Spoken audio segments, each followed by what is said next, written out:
Good evening, everyone. Welcome to the Frankfort Area Chamber of Commerce Candidate Forum. Right at this point in our evening, we're going to be hearing from the candidates for Magistrate in District 1. Fiscal court is very important to all of us, so I think we're going to want to hear from the candidates for these offices.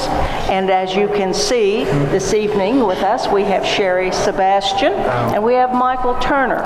So we have drawn for positioning on the opening statement, and on this one it will be Sherry Sebastian. Good evening. My name is Sherry Sebastian, and I'm your candidate for 1st District Magistrate. I want to thank the Frankfort Area Chamber of Commerce, Cable 10, those assembled here, the moderators, and the panelists, because I think this is going to illuminate your decision-making process about how to move our community forward. I moved to this community 31 years ago, right after graduating from Western Kentucky University. I moved here to make a career, a home, and a life. In working for state government, which I'm now retired from, I worked in chief policy making and budget development positions my entire career, and I have immersed myself in long-term community service. That's through the YMCA, the Leadership Frankfort Board of Directors, the Push Board, and the Frankfort JCs. I've also coached basketball at 2nd Street and Capital Day Schools, and it's been a wonderful opportunity. My husband, Michael Moore, and I have 4 daughters, and we are long-term members of Good Shepherd Roman Catholic Church. Thank you. And now we'll hear from Michael Turner. Well, thank you so much, Janet, and thanks to the Frankfort Plant Board and the Chamber of Commerce for putting this event on tonight. It's an outstanding way to educate our voters on the 2 candidates' positions for 1st District Magistrate. For those of you who don't know me, I'm Michael Turner. I'm the current Magistrate of the 1st District, and I grew up in this community. I attended 2nd Street School and Frankfort High School. I've served on the Board of Zoning Adjustments, the Board of Ethics, and the Frankfort City Commission. I'm very involved in this community. I've served on the King Center Board, the Push Board. I'm a member of the South Frankfort Neighborhood Association. I volunteer also for the Sunshine Center. One of the things we've seen over the last 4 years is a record of accomplishment in the 1st District. We've seen work on the sewer system in Farmdale begin, one of the major issues I've pushed. We've seen Mulholland Road, after a 20-year fight, come into the county road system. And I'm asking for your vote on May 22nd, and I ask you to join the Fraternal Order of Police and the Frankfort local firefighters who have endorsed me for this position. So I'm asking for your vote on May 22nd. Thank you. Thank you. Now we want to thank our panel who is going to be presenting questions. Our panel is Josh Bergeron from the Frankfort State Journal and Kathy Lindsay from the Frankfort Plant Board. And I believe, Josh, you have the first question. Yep. Figure we just dive right in for a good one. So should our community build a new convention center? And if so, how would we make that happen? And if not, why not? And I guess we'll start with Michael. You know, I think that one of the things that I want to do is put some trust into what the consultant that the city and county has hired to do with regards to downtown development. The question of, do we need a convention center? I think that need is there. To what scale and size, I think that's still to be determined. Do we need a large arena, or do we need large meeting spaces? I think that that's something that the community needs to come together and talk about. With regards to funding that type of investment, it would certainly have to be a partnership. Not one entity, the city or the county, could do it on their own. So I think it would be something that we would have to look at in partnership with the city, the county, and maybe even the state and some of our private companies here, such as Buffalo Trace or other private entities within the community. Sherry? Thank you. It was a great question. I think, like many individuals in this room and throughout our community, I was deeply disappointed by the lack of inclusion in the decision-making process that demolished our convention center. I think we're at a point where we need to move forward beyond that, and I think we're looking at a mixed-use property. In that mixed-use property, I think we need large-scale meeting space, because as we see, we need more of that in our community to draw more conventions and more state government activities. I think we also need residential space because we need people living downtown. We also need business space because we need to grow our business community, our climate here. But doing that will also afford us property taxes that are going to be funding our school activities. It's also going to provide occupational taxes, and those fund necessary government services that we require. Kathy, do you have the next question? Yes, and I have a follow-up to that, and we'll start with Sherry. Do you support or oppose the use of public-private partnerships in the development of the Capitol Plaza area, and why? I think we need to keep all options on the table. I think we as a community are new to this entire process. And I think in being new to a process like this that will have long-term implications, I think we need to see every option that's on the table. We need to thoroughly investigate those, because once we are locked into a long-term commitment, we will live with that commitment for the next 50, 60, 70 years. I would say that Sherry made a good point in the fact that we do need to keep all options on the table, whether it's a public-private partnership or not. There are other alternatives into enticing businesses down to that area. But I think that one of the things that we need to do is really put the trust in the consultant. They've opened up this process, and let's see what we want. And then we can sort of start developing sort of a plan to bring that down there. I think that's going to be very important, because depending on what folks want in the downtown area is going to determine what options are available. So, for example, if you do a convention center, if people want a convention center down there, it's probably unlikely that we're going to see as much of a public-private partnership to build that. But if you have some mixed-use development with some storefronts and things like that, then you're probably going to have a much higher likelihood of bringing in someone to fill that void in downtown. But the key point here is that we cannot allow open pit in our downtown. We have to continue in the process. Michael. We have to stop. Do we have another question? Yep. So, of course, members of the Franklin County Fiscal Court are elected by district. Yours is the 1st district. So what would you say is the most important thing, most important issue within the 1st district? What would you say you need to focus your attention most on? Well, right now, as in the Tim Russert flavor, Farmdale, the county has worked to secure $1 million along with federal funds to go into fixing the sewers out there. Just a quick story, visited a resident who lives out near one of the package treatment plants, and when I went out there, I noticed that the sewage plant had overflowed, and a lot of this sewage water was stagnant, standing in people's yards. Kids were playing in this every day. This is a huge health crisis in our community, and we have to continue to work to find solutions to fix it. One of the things we're already doing, like I said, we put $1 million into that along with federal funds, and that money is going to designing a new plant and also fixing the current infrastructure that we have now so that we can stop leaks and keep those kids out of that sewage water. Sherry? So I'm going to say in a word, infrastructure, and that's going to take in things in the nature of roads, it's going to take in bridges, it's going to take in water, and it's going to take in sewer, because all of those things are high dollar price tags for our community, and they all have a safety component and they all have a health component. So for our roads, we certainly need to keep those well maintained, because our road budget is $3 million, and that $3 million goes very, very quickly when you're looking across a county the size of ours. But you need that from a health perspective as well, because you need safe shoulders for passability on county roads. In regard to bridges, certainly we do not need to reduce the weight limits on any of the bridges in our community, because that's going to pose a problem for not only school buses, but fire trucks to access your neighborhoods. Thank you. Sherry. Boy, that stop comes so fast. It does. Do we have the next question, please, Yes. which should be proposed first to Sherry? Okay, Sherry.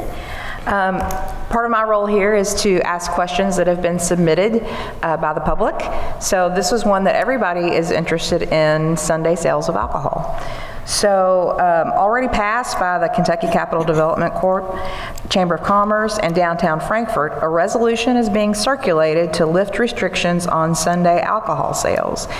They've done it in surrounding counties, Shelby County and Woodford County. And so what do you think about loosening those restrictions here in Franklin County?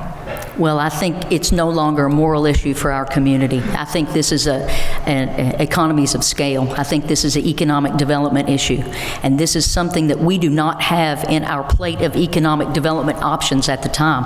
And the more things that we can put on that plate for economic development to bring more dollars into our community, we most certainly need to do. Right now, when you go downtown in South Frankfort, as well as our downtown area, there is 1/7 of our entire week that we cannot participate and have more of that money turning over in our community, which we certainly need to do. We don't want to lose those dollars. We want to put them to work for us.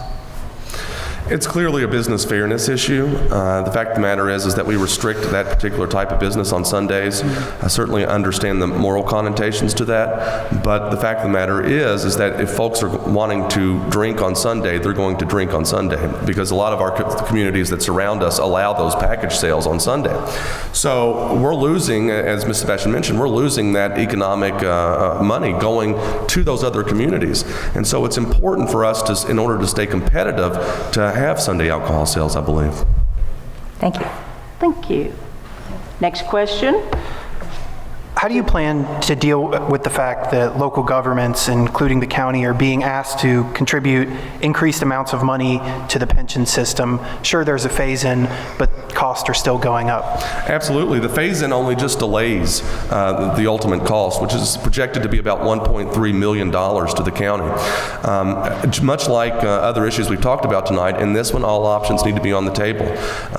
We've started working on the county budget right now for next year, and we've started cutting significantly. We've stopped purchasing of most, if not all, vehicles within the county budget. I think one of the important things that's going to happen here is the Finance Committee at the Fiscal Court will have to start looking to see what options in terms of revenue we might have. There are very limited options for the county in terms of that, but the other option also is to grow our overall business base here in this community.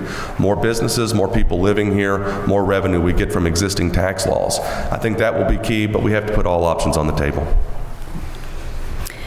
I, like many other individuals, fall into that situation. I'm a retired state employee, and I can certainly sympathize with those that are affected by the pension discussions and the pension decisions. For our county, we are fortunate this time in the near future that we can draw on our cash reserves actually to take care of that portion that's been apportioned out that is absolutely mandated for us to take care of.